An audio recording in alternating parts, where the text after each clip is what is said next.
Everybody, and here it's October 21. It's 9:56 in the morning. I'm at school right now, not in my room. So I'm in my cafeteria. So nobody's in here yet because it's 10 o'clock in the morning. But there's the beautiful view. Isn't it great? Look at the ocean. And then, yeah, those are the hills over there. So that's where you go when there's a tsunami. It's Anyways, so that's the ocean. It's a pretty marvelous day outside today. It's finally starting to get nice here, which is really amazing because it rained for so gosh dang long, and then it was just cold. And we all every day we kept saying I think today's the day it's gonna get warm and stay warm for a while, and then it just kept being cold. So anyways, so last week I haven't made a blog in a while, so this might be kind of long. But last week my family came to Chile. That was very exciting. So my mom and my brother Johnny came, and so they came to Vina, and then we went to spend some time in Santiago, and then we spent some time in the mountains, which they really wanted to see.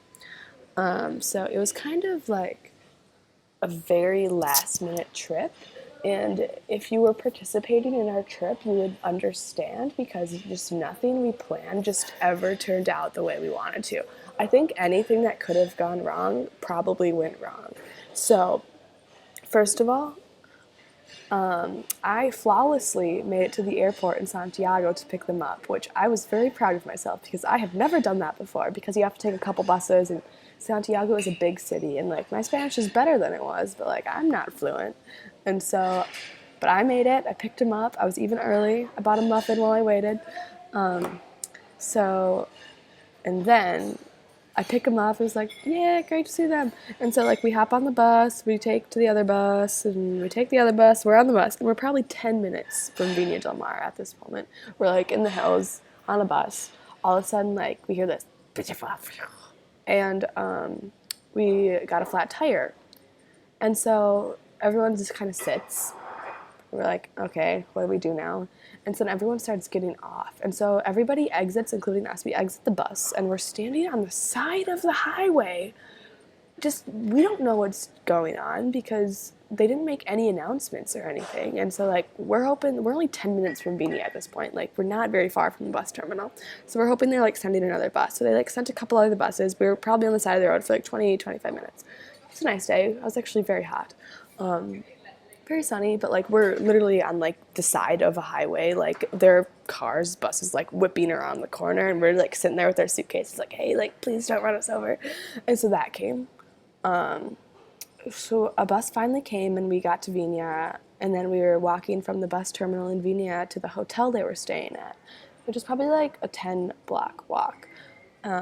And it was so hot that day. See, we always think the weather's gonna be better, and then it just gets horrible again. Very hot. And so we're sweating, tired. They're tired after their long flight. And my friends and I, we usually jump across streets quick.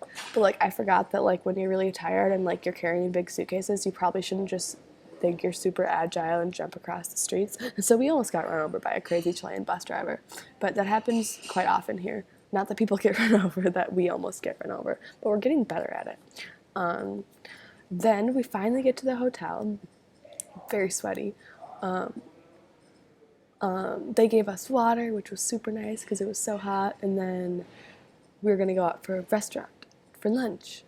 And, okay, first of all, their flight landed at 10:30, and we got to the hotel around 3 o'clock. So it took that.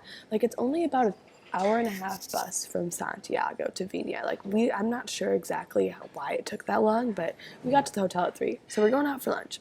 And my friends and I never go out for lunch here because we prepaid for all of our meals to be provided by our host families. And so, we don't want to go out for dinner when we can get a free dinner at home. Even though it might be kind of strange, it's free. It's not free, we paid for it.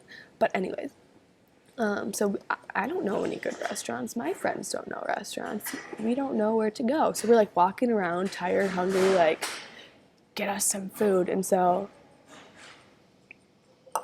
the first restaurant that I see, it looks like I might be able to read the menu. And so we go in and we sit down. Oops, we're at an Italian restaurant. It was good. I liked it. I got some pesto. Yeah, okay. So that was that. I took him to an Italian restaurant instead of Chilean on the first day. Okay, so that happened.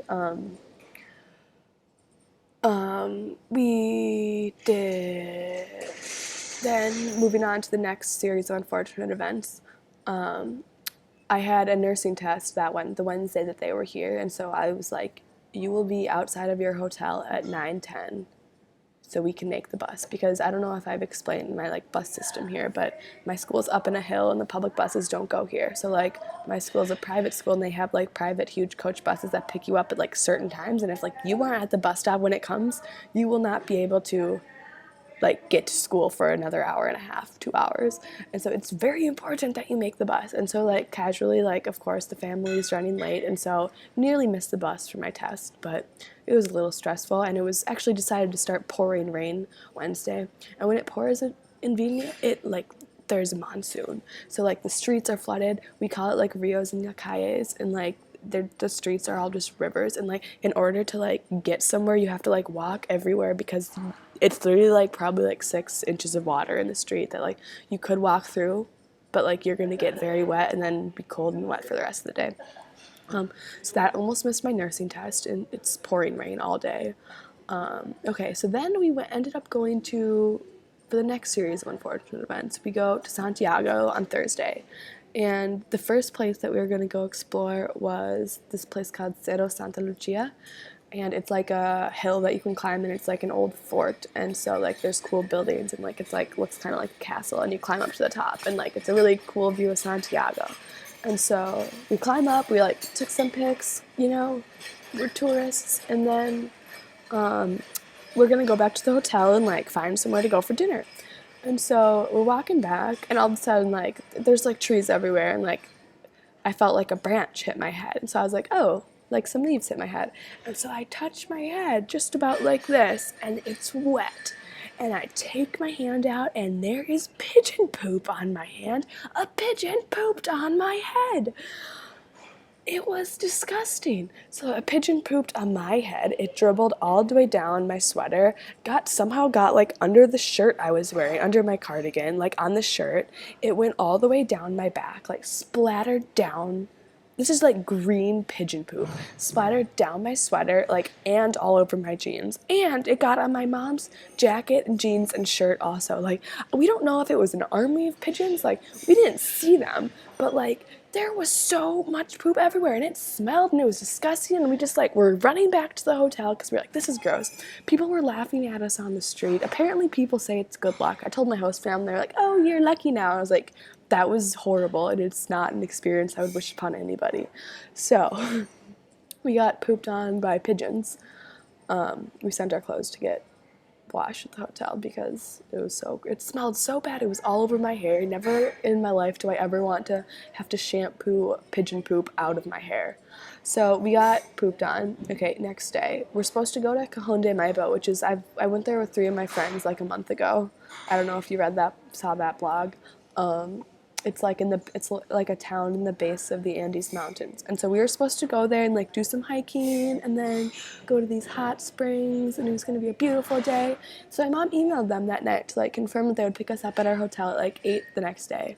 And they email us back, and they're like, yeah, actually you're having some road closures, so we're going to have a change of itinerary.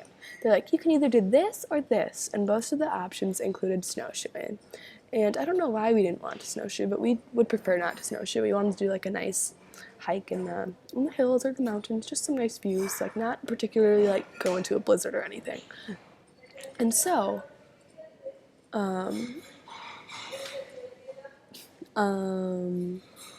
let's see. So like we tell them, they're like, okay, like no snowshoeing, cool, like we can do that. And then my new friend over there, I guess, we get picked up at like 8 the next day, and we drive for 3 hours in this van, and we just keep going deeper and deeper into the Andes Mountains. And so we're going deeper and deeper. And like, you have never been car sick until you are driving on like they're not even like gravel roads. I don't know what kind of road it was, but it is not gravel. Like twisting through the mountains, and like I just like don't even like nature that much. And I was like, why am I here? Why am I here? Like this was not my idea. And all of a sudden there's like snow everywhere, and like we're still driving, and there's just like snow and mountains everywhere, like covering. And so then like we get to the point, and our like bus driver stops, and he's like, okay, like here we go. He just like, because like we got to this point of like no return apparently, and it was just like a dead end because the snow had like covered the road. So he was like, all right, this is where you have to start hiking. And so like we're with our guide, and we're like, I was like, my mom, like, you can't make me get out of this car. Like, I will not get out of this car right now. And I got out of the car, and they gave us some snowshoes, which we specifically said we did not want to do. And we snowshoed for 2.5 hours through the Andes Mountains. I thought I was going to die. I don't even like snow that much. I am from Minnesota. I like to look at it from a distance, maybe like through a window of like a house. But like, yes, anyways. Okay, so we're hiking, and like we get to these hot springs, and they're like, okay, like this is where you can go like swimming in the hot springs, and it's actually like very cool. It's very beautiful out there. Beautiful, I said. I didn't take that opportunity because I was cold, and I didn't want to change into my swimsuit and then jump into a pool of water and then have to jump back out. So like my fam goes and whatever, and then they're changing, and we're like in this little like hut where they're changing, and I'm like staying warm, and all of a sudden you like hear the wind pick up, and like it's like, and you hear the wind outside, and it's like we're about to have to like hike back in that. There's like nobody out there. There's two men who like live at the hot springs and like own it. But there is nobody out there. We're in the middle of nowhere, and it's like starting to storm. And so we're walking back. Like we ate lunch there, hung out there for like about an hour and a half, and we have to hike back. And it took about 2 hours to get back. And our guide told me at one point, now if there's a storm and there's like snow everywhere, what we do is we walk in a straight line, like right in front of the other, and we just keep walking straight. I was like, okay, we're gonna die. There's actually gonna be an avalanche, and we're all gonna die. So it was a great mountain experience. Like I don't really have any appreciation for the Andes Mountains anymore. I used to like, it's like because you can see them over there a little bit, like especially in Santiago, and it's like I can look at them from here, and I'm pretty good. Like I don't need to go be in them anymore. So that was a series of unfortunate events that happened. But now it's at 12 minutes and 40 seconds, so I'm gonna make another video about the pleasant things that happened while they were here.